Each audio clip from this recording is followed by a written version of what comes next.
আজকে আমরা আলোচনা করব বসিরহাট লোকসভার অন্তর্গত হারোয়া বিধানসভা, যেখান থেকে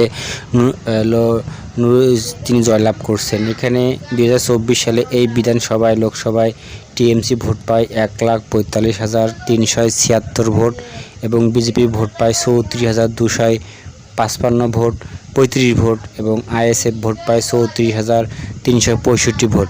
অর্থাৎ 2024 সালে হারোয়া বিধানসভায় এখানে টিএমসি লিড পায় 1,10,991 ভোটে লিড পেয়ে, বিশাল একটা ভোটে লিড পেয়ে কিন্তু এখানে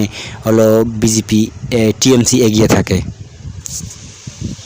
20 সালে লোকসভায় এই বসিরহাট লোকসভায় এখানে টিএমসি থেকে হাজী নুরুল ইসলাম তিনি ভোট পান 8,03,762 ভোট। শতাংশ অনুসারে তিনি ভোট পান 52.76% এবং ভোট বৃদ্ধি পায় 1.80%। বিজেপি থেকে এখানে রেখা পাত্র তিনি ভোট পান 4,70,715 ভোট,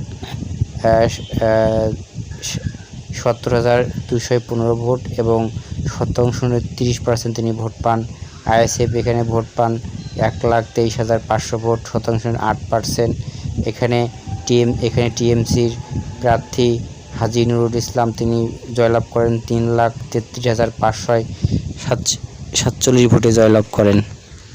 2021 সালে হারোয়া বিধানসভা এখানে জয়লাভ করে টিএমসি হাজী নুরুল ইসলাম। তখন তিনি হারোয়া বিধায়ক ছিল। সে তিনি ভোট পান 1,30,398 ভোট। আইএসএফ ভোট পায় 49,420 ভোট এবং বিজেপি এখানে ভোট পান 38,506 ভোট। শতাংশ অনুযায়ী টিএমসি এখানে 57% ভোট পায়, বিশাল একটা ভোট পায় এখানে। আইএসএফ এখানে 21% এবং বিজেপি এখানে 16%।